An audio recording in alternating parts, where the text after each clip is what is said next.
show starts in 10, 9, 8, 7, 6, 5, 4, 3, 2, 1, go.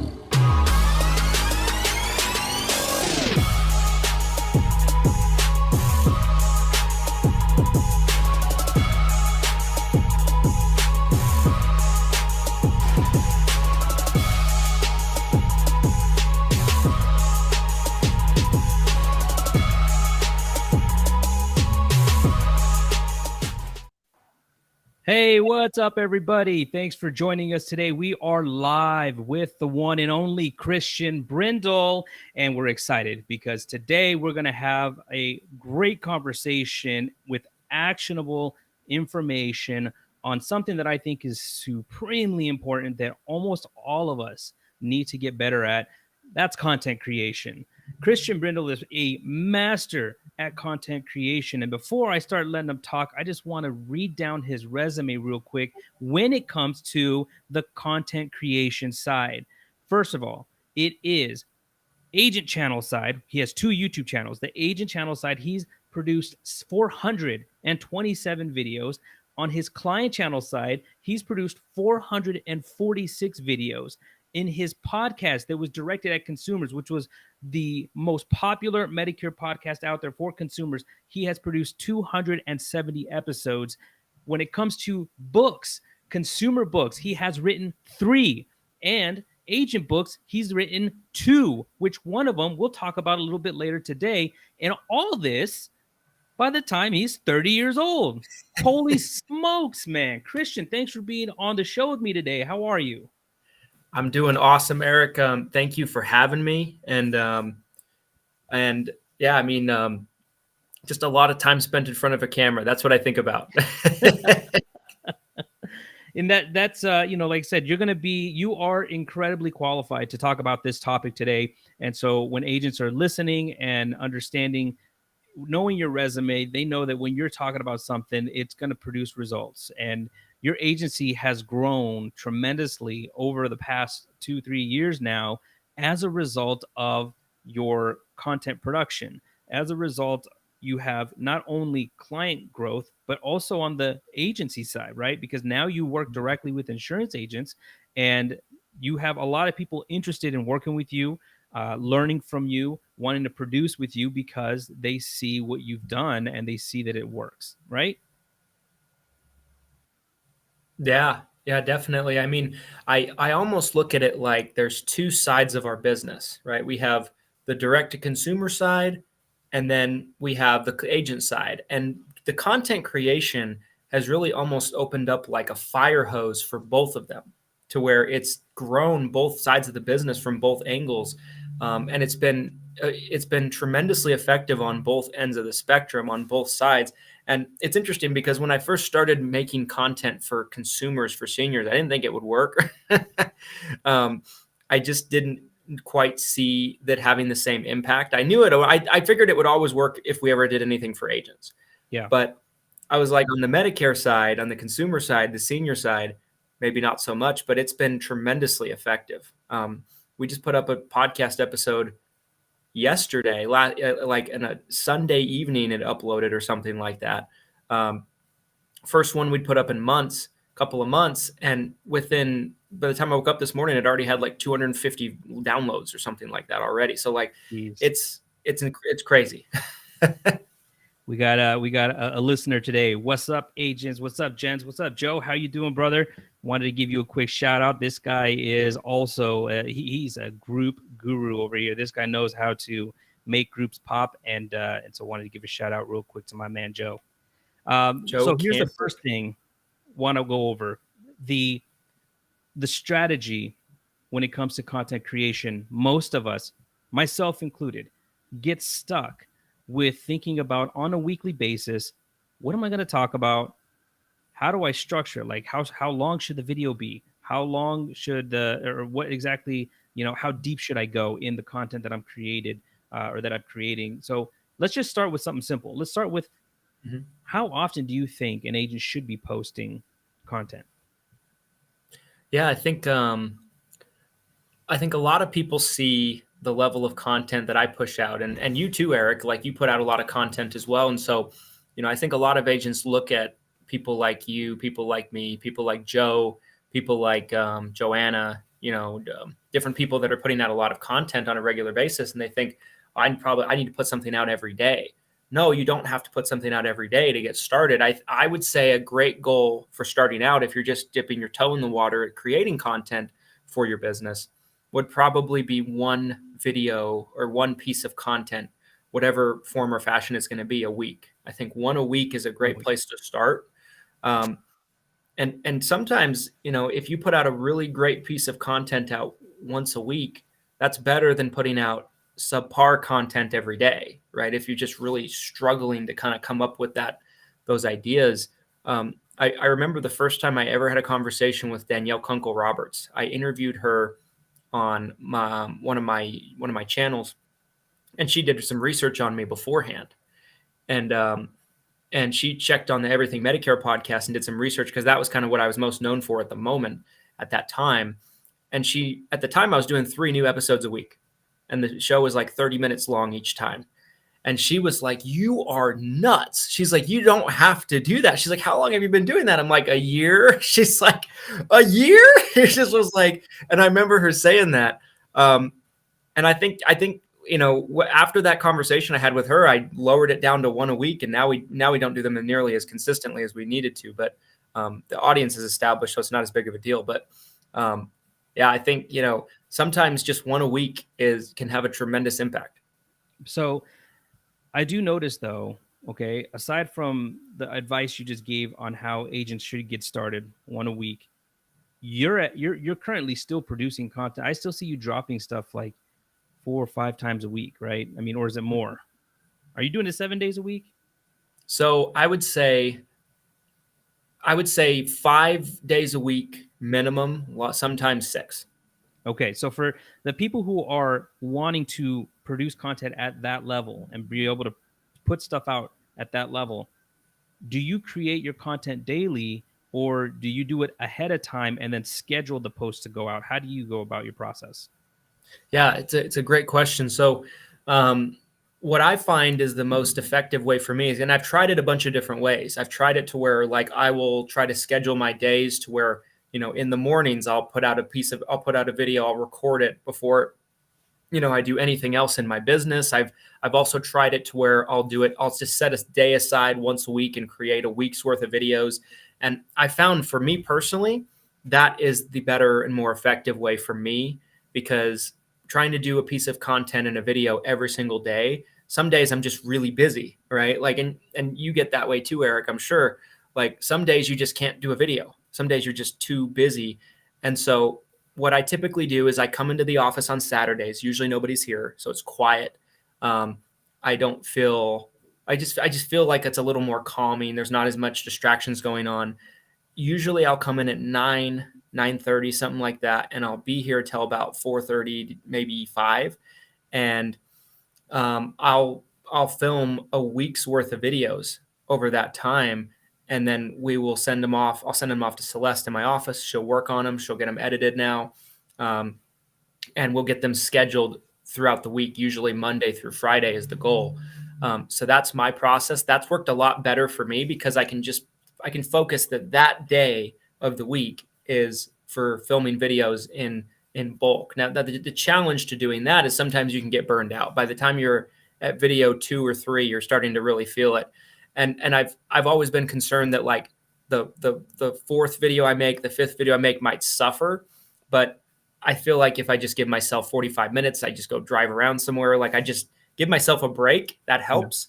But I've tried it both ways, and I found, like, for me, that seems to keep me on track a lot better than trying to do a piece of content every day. So how often, though, did you, or not how often, but for how long were you the one doing the editing of the content before you hired on somebody to actually start editing for you? And to follow up with that, when you were doing your own editing, were you still doing the shooting the whole week's worth of content at a time, or at that point were you just doing it daily? Yeah. It wasn't until recently that Celeste started taking that off my plate. It was actually her idea too. She was like, "You're doing a lot on a day-to-day basis, even still." And so, she was like, "Why don't you let me do that? Why don't you just show me how you do it and everything like that?" She's like, "I'm pretty good at it." She used to run the Prospect Boss YouTube channel, so she knew a lot about YouTube already. Um, and she was like, why don't you I actually, it wasn't actually my idea. I kind of begrudgingly let her do that, and I'm so glad that I did. But that was only about 4 months ago. Up until that point, I was doing I was doing maybe 80 to 90% of the editing and all of the other work with that. Occasionally, maybe someone else in my office would help me out here and there with something, but I was doing a majority of it for years. Okay. So, and again, I want people to know not to get deterred by the idea that hearing you now have somebody helping you with editing, they're thinking, well, that's why Christian Brindle could do it. You were still pumping out all that content prior for years and doing your own editing. So that wasn't a deterring factor for you. You knew that you still had to do that, and you did. So Joe's asking, what were you using to edit on when you were doing that? Yeah, so I started using Camtasia about a year and a half ago, maybe 2 years ago, and we still use Camtasia now. So I really, really like Camtasia. I feel like it's very easy to use. There's certainly some that are better and higher quality. Like Adobe is a higher quality, it has more features. Final Cut Pro, if you use a Mac, is going to have more features and more functionality. How do you spell that? Don't put me on the spot, Joe. Don't put me on the spot. CAMTASIA. Yeah. I still personally What he use that to this day. I got a Mac, and my originally thought was I was going to use Final Cut Pro. I didn't want to use Adobe because I just think it's too much for what I want to do. I think, you want a program like Adobe if you're going to be hardcore into creating the graphics and the video stuff, like on top of just video editing. But for what I do, Camtasia has been the best so far. Not only for just ease of use, but even for when you're trying to overlay audio and video and sync them up together. I just found that program has been easier than some of the others that I've tried, even on Mac so far. So I've been happy with Camtasia myself. So it's a great question there, Joe. So now that we understand, again, the content creation piece, do you feel like, because here's a struggle I have. I struggle with producing as much content as you produce, but I think it's because I get stuck in my own head where when I put something out, I just feel like anything that I put out, I want it to like hit hard. I want it to have hella impact. And I think that that's to my detriment, right? Because even though you did say a little bit ago, you said, well, sometimes a great video is worth several mediocre videos. I still think in this day and age now, in order to be able to keep staying in front of your audience, I feel like you do have to have a larger number of videos. You have to have more content than just once a week. And so I guess talk me through how I undo that in my head so that I can start putting up more videos. Yeah, I mean, I think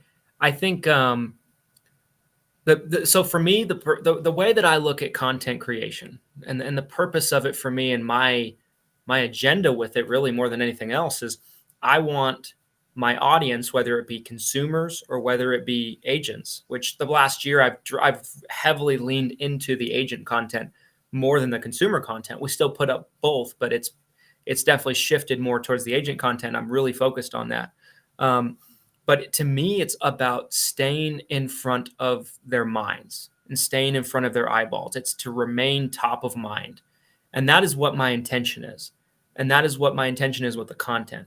Now, do you ever want to put out a piece of content out that's bad? No, I get that. I totally understand that. I think for me, with content, I think there's such a thing as being a perfectionist to where that's going to hurt you. I think, Eric, the thing with you is I think you're a perfectionist. I think you want, which isn't a bad thing. It's gotten to you it's gotten you to the point where you are.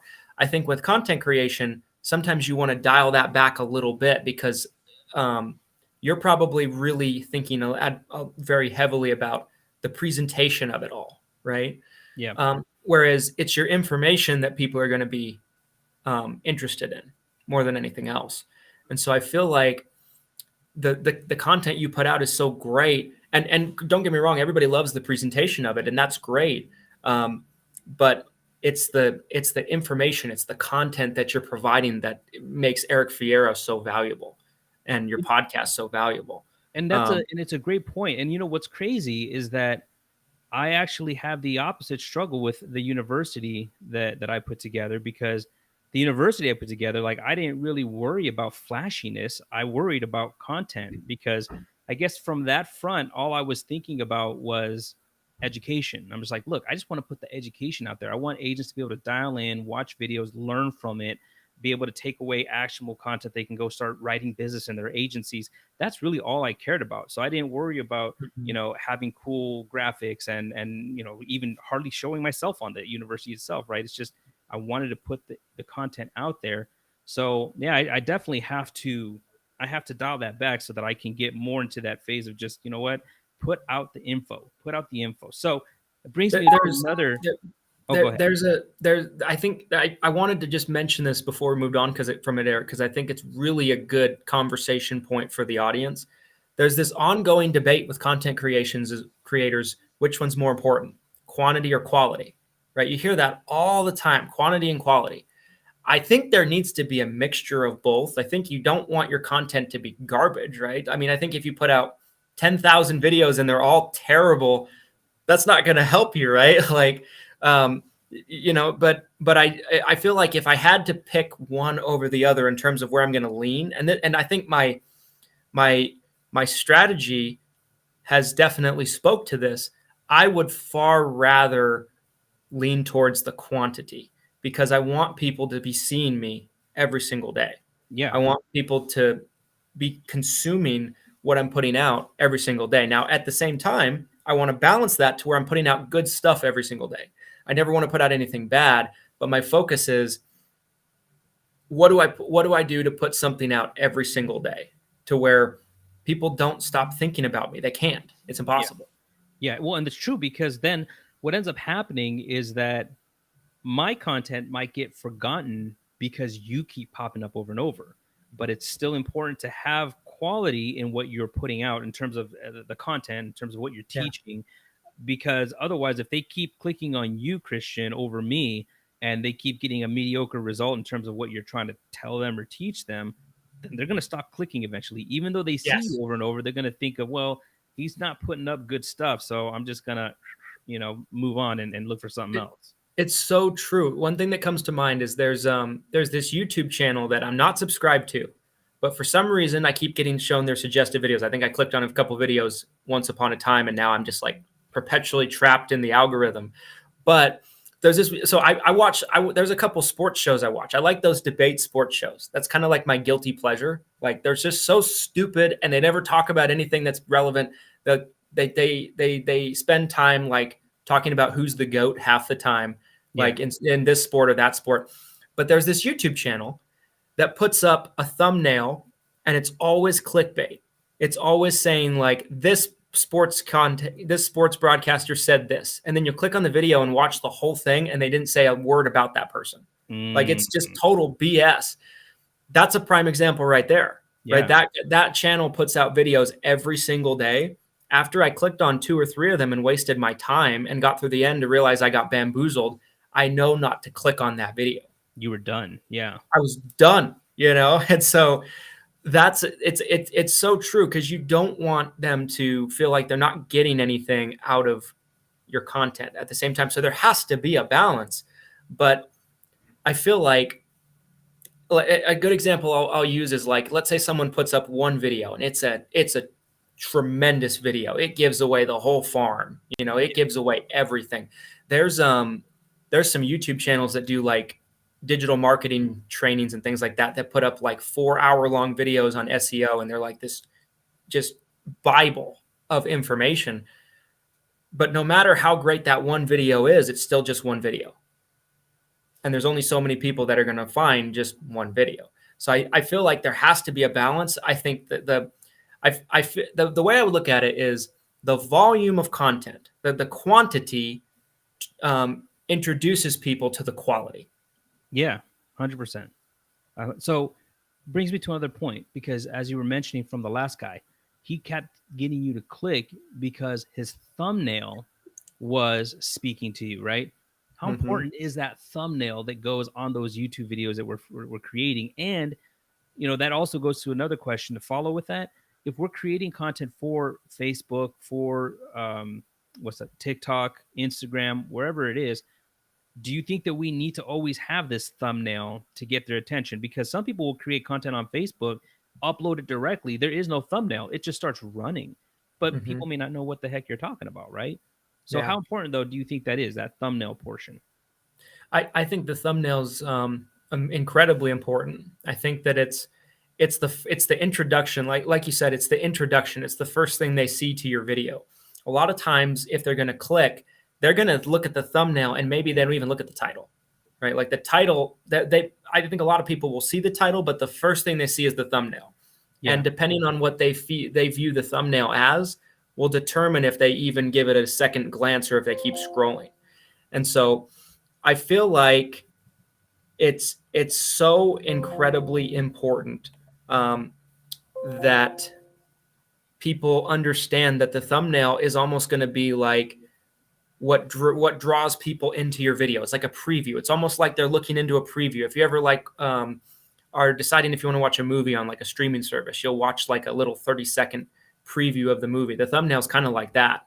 And they're kind of getting a feel for if they want to watch your video or not. It's supposed to be like a way to look on the inside without having to bother clicking, and they can kind of decide if it's for them or not.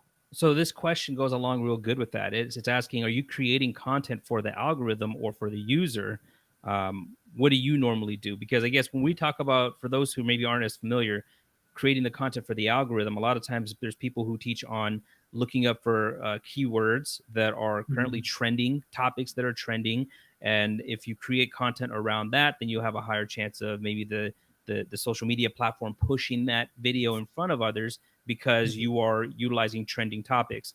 Versus if we're niche down in our industry, where we're in this example, in the Medicare industry, are we just creating content for the specific Medicare insurance agent in mind? So how do you do it?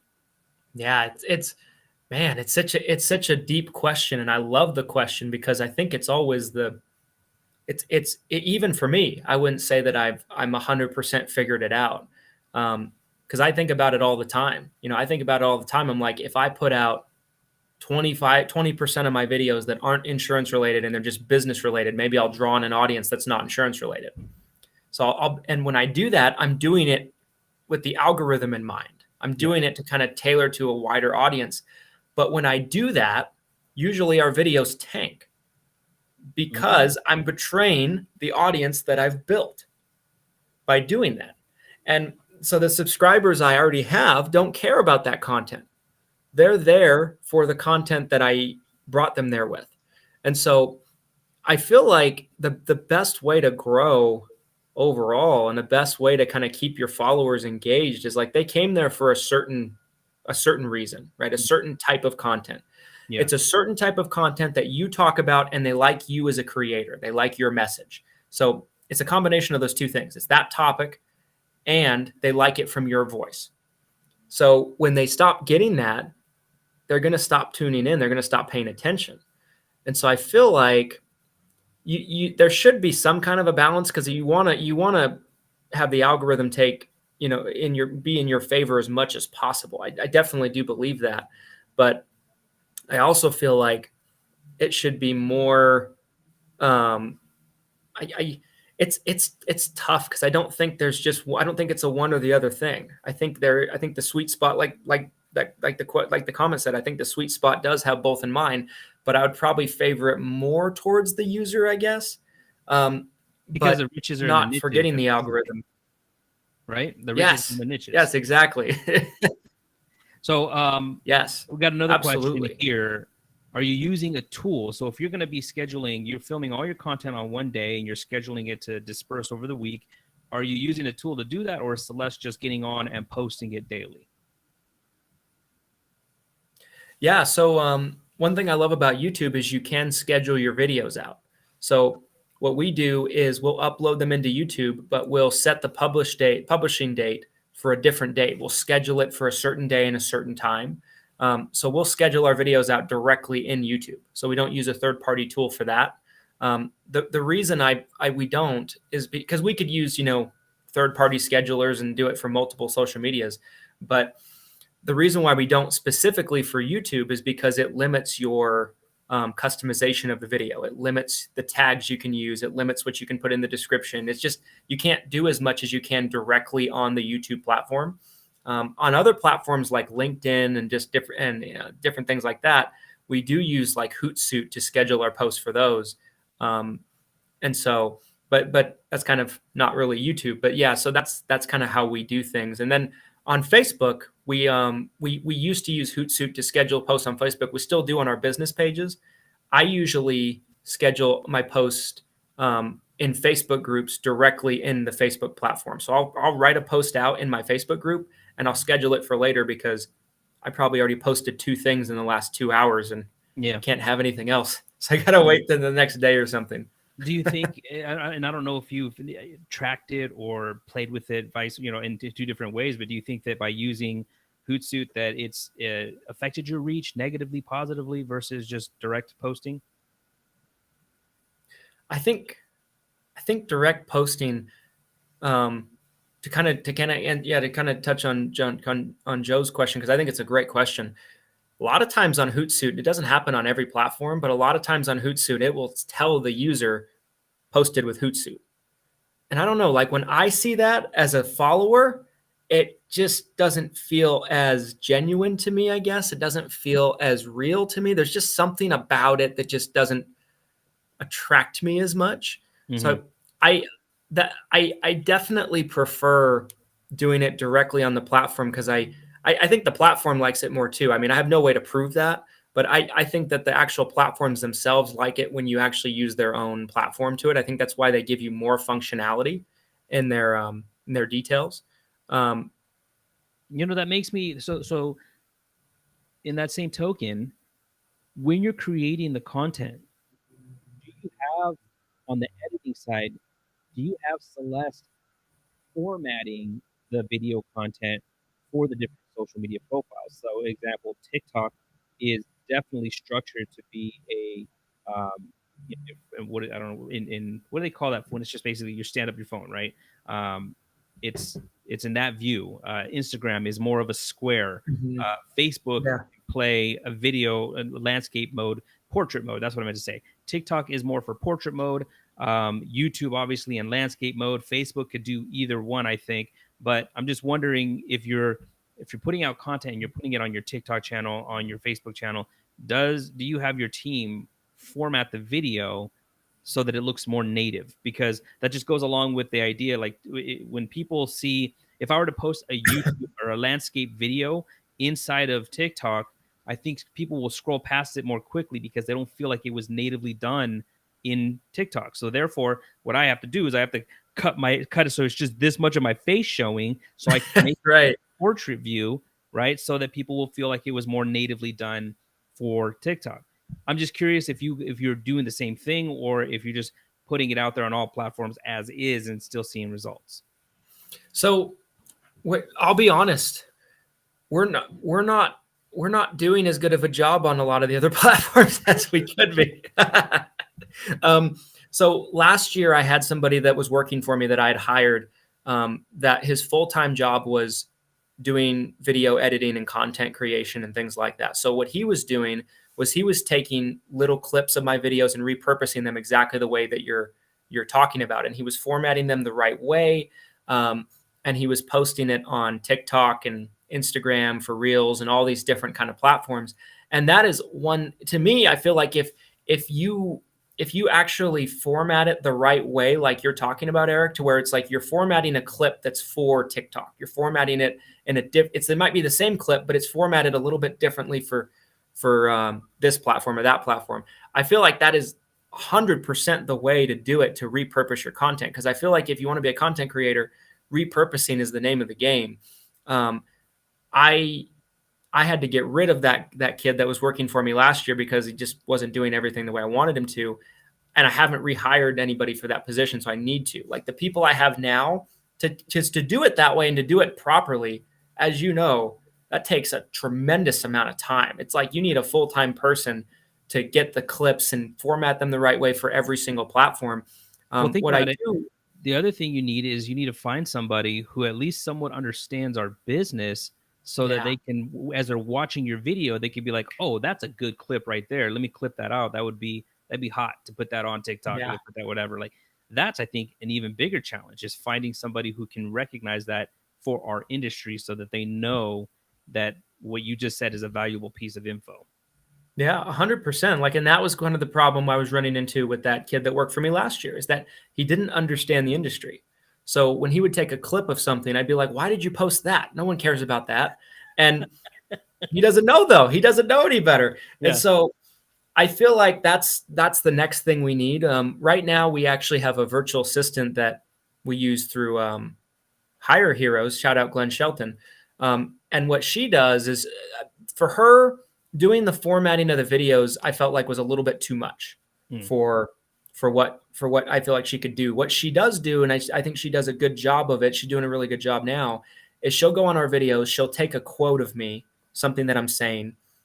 She'll send it over to someone else in our office and get it proofread just to make sure like the spelling and the grammar is right and everything like that. Yeah. And she'll create image designs with it. Yeah. I've seen And those. and so a lot of people have seen those like on Instagram, on LinkedIn, and that's where all those posts are coming from. So that's something that she's doing right now to kind of repurpose those. And then she also takes our videos and writes an email copy and sends it out through email every time we post a new video. The thing that we need to get somebody in here for is to do the next level to that with the repurposing of the videos, because I think that's what the name of the game is right now. I Yeah. think you need to be doing that on Instagram, TikTok, but I think the biggest opportunity right now is YouTube Shorts. Um, YouTube Shorts, from what I have been hearing from people that do a lot, they are really how you fall in love with the YouTube algorithm right now. And they're just little 15-second clips, so they're really quick. And I'm just putting on the screen right now what you just mentioned, what she's been doing, right? This is the stuff she's doing. Yes. So she'll go grab those clips, put an image behind it so that it looks cool, it catches their Mhm. attention from the image standpoint. And this is obviously this is excellent for Instagram because that's Yeah. what Instagram is. It's mainly photo. It's a photo social media platform, although you can utilize it for other stuff, but as you can see, that's exactly what she's doing here. So this is for those who have a VA, this is an excellent utilization of them as one of the things they can do for you is go through any of your content and pull out some good interesting quotes, and then obviously like you said, have somebody proofread them. She's not posting them directly without approval to make sure that everything Mhm. looks good. Yeah. Yeah, exactly. And so that's been really, really effective, and she does a great job with it. We just need another person. I feel like we need a full-time person to make sure that we're repurposing the video clips, because I feel like that's where we're missing right now. Like that's where we need to step our game up. I feel like we need a full-time person that just does video, truthfully. Um, but yeah, I feel like that is really a good thing to do. It's tough to do all that repurposing if you're doing it all on your own. Like Yeah. if you're watching this and you're doing it on your own, it's tough. You got a business to run, and I've attempted it and I'm just like, I just don't have time. I've done yeah, that because I'm still in that phase where um I'm too, again, going back to what you said, I'm too much of a perfectionist to give up that to somebody else, right? I'd have to yeah, find the right person who has the right, already understands our industry, can watch my video and be like, yo, that's awesome. I'm gonna cut that out and use that. Like I'd have to find the right person to make that happen. And so far I just feel like I'm better off doing it on my own. But I know that that's also holding me back from more content creation. So it leads me to another question, and I know we're running 35 minutes now, so I don't even know what we scheduled for here, but this has been a great interview so far. This has been a lot of great information. Like I said, we wanted to bring content that people could utilize, and the next big thing that people are always thinking, and answer this from the standpoint of trying to engage consumers, not agents. How do you come up with what you're going to talk about? How do you come up with the ideas? What are things that people can do to come up with the topics they're going to discuss on the videos they got to create?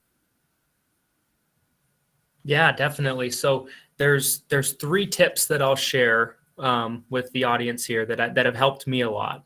Um, I feel like when it comes to ideas, because it doesn't take long as a content creator to start running short on ideas. I think, I think Eric, I think you've gone through that. I know I've definitely gone through that. Um, the more content you put out there, the tougher it's going to be to come up with new, fresh ideas.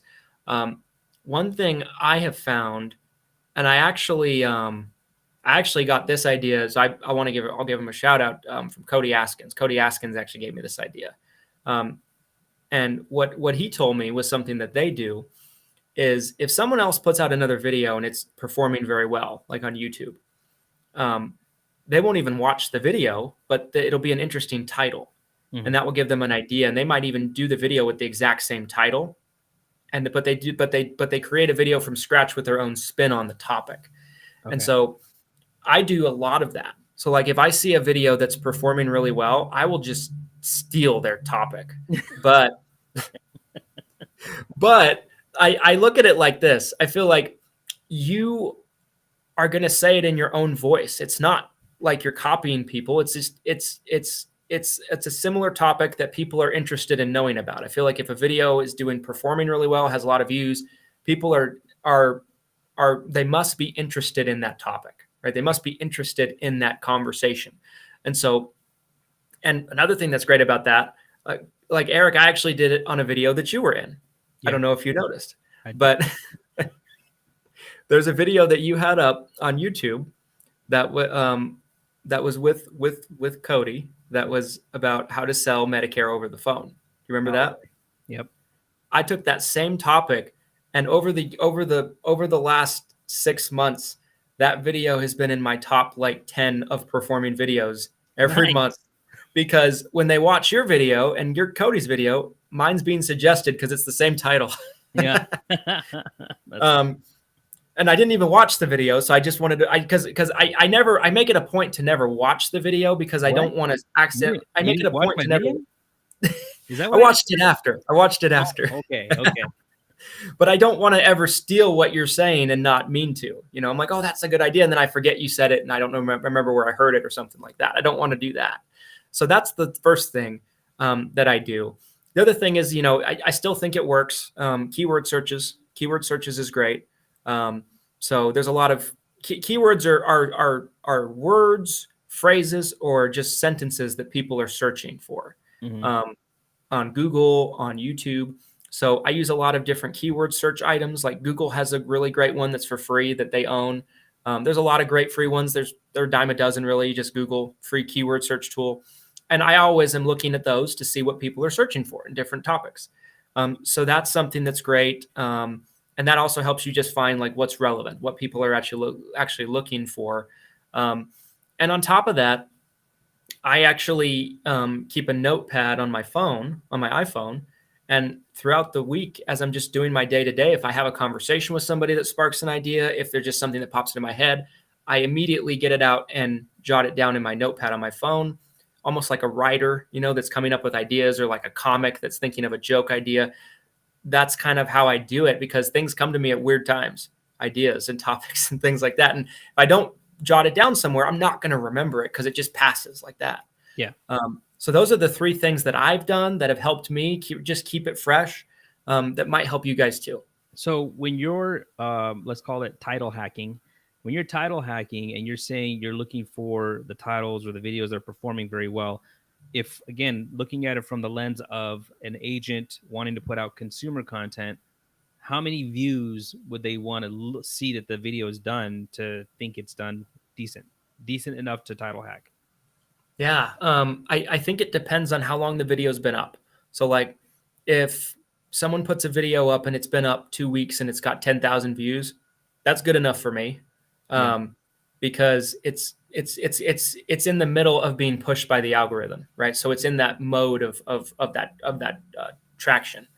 If a video's been up, you got to be careful too, because some topics are just old, right? Things change. Like there's a lot of Plan G versus Plan F videos on YouTube that have hundreds of thousands of views, you probably wouldn't want to make that video anymore because nobody cares about Plan G versus Plan F. It's just an old, beaten to death topic.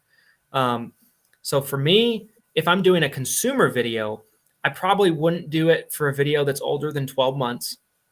And I probably would want to see 10, 20, 30, maybe 100,000 views on the video.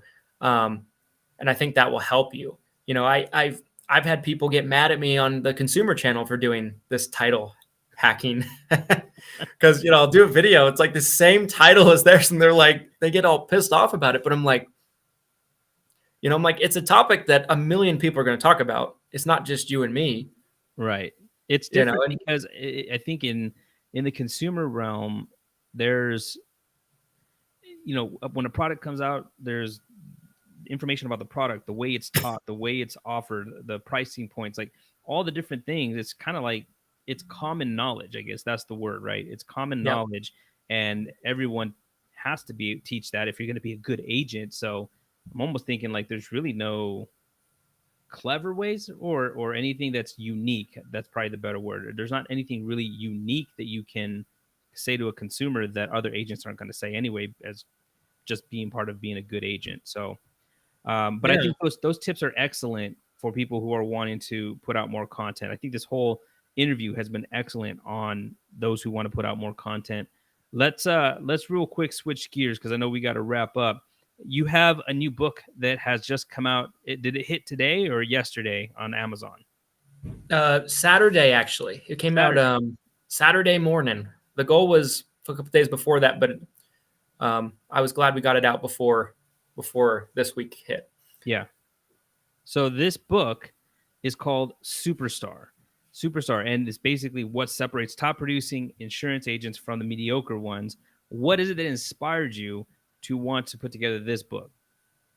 Yeah. So what inspired me to write this book is a couple of different things. It's the type of topic that I wanted to put out into an actual book for actually quite some time, probably a couple of years. I was always kind of nervous to put it out because the book is very in your face, right? I feel like to be a top producer, and Eric, I know, you know this as well as anyone that's been a top producer in our industry. It's not easy, and it can be kind of brutal, and it can, it requires a lot of hard work. It requires a lot of discipline. It requires, you got to look at things in a different way, right? And a lot of times what we see in Facebook groups is there's a lot of victim mentalities. There's a lot of people that are victims. Like my FMO's no good. My upline's no good. The leads are no good. This is no good. That's no good.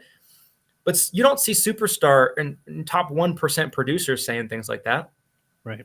Because you could literally drop them into the Sahara Desert, right? With no upline and, leads from 1962 or something, and they're still going to find a way to write business. Yeah. So the book tackles a lot of very, very big misconceptions that agents have. And it's very raw. It's very in your face. It's very like, if you want to be a top producer, you need to stop complaining about the leads. Maybe there's something you could do differently to call the leads. Maybe you could say something differently. Maybe your approach is wrong, right? Like, and people don't like to hear that. People don't like to hear, maybe I'm doing something wrong. People just want to point fingers at everything else. I think it's just human nature. It's a defense mechanism. We all do it from time to time. Yeah. But the book talks about that top producers, and I'm not, and to me, a superstar isn't a top producer. It's above that. It's the top 1% of producers in the country to me. Yeah. They find a way to get things done, no matter what the circumstances are. Now, will they be more successful with maybe different kind of leads or the right upline or whatever the case might be? Yes, they absolutely will. But it doesn't mean they're gonna crash and burn anywhere. They will be successful anywhere because they determine their own success, not their upline.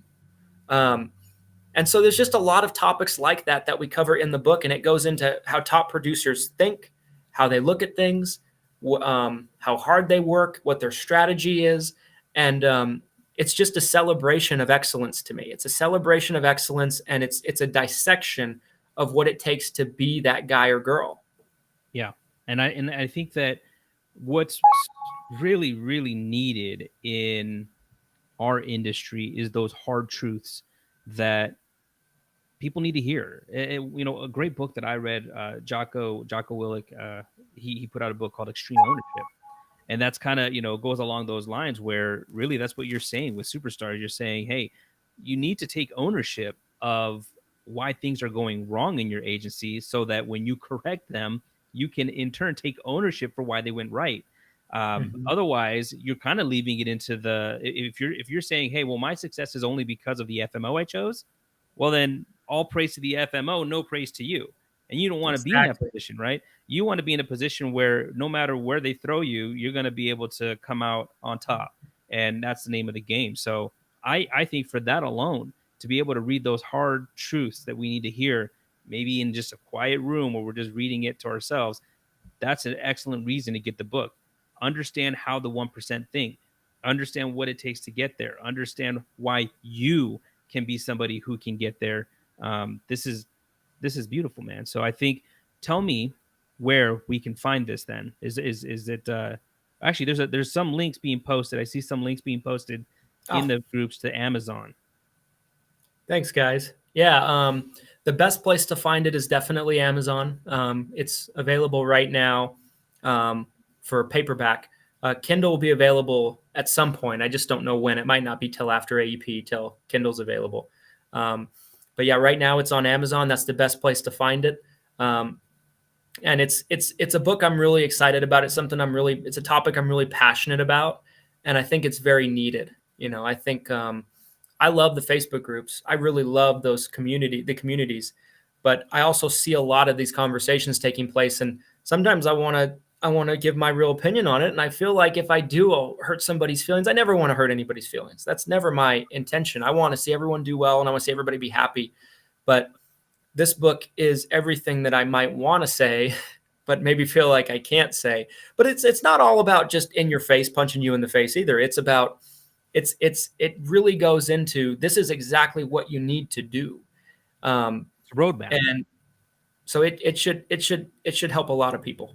Yeah, I think it's an excellent idea of a topic to put out there, that maybe isn't spoken about enough in our niche. Obviously, there's a lot of other coaches in the 1% space that talk about this topic, but it's always really good to hear it from people in our industry who have seen the different adversities out there, know how to overcome them, and know what it takes to get to the 1%, like Christian Brindle. So brother, thanks so much for being on the call today. It's been excellent. I think for those who weren't able to be here live, the replay will be playing so that you can do it. I might repurpose this, in fact, myself. I'll repurpose this interview and put it back out on my YouTube channel as a podcast. So this has been a great, great interview. Thank you so much. Well, Eric, thank you for having me. I appreciate you and everything that you mean to our industry. And I don't think people tell you this enough, but I mean, you are probably one of the most important people in our industry because you've touched a lot of people. You've touched a lot of people, a lot of agents. And guys, like if you watch this on Eric's podcast or the replay in the group or whatever the case might be, if you're not doing business with Eric Fierro, you should find a way to in some way because Eric is the real deal, and he's just a great person. So I appreciate you and everything that you do. Thank you, man. Thank you so much for that. All right, guys. Well, we're gonna end this interview here today, and we will see you on the next video. Take care.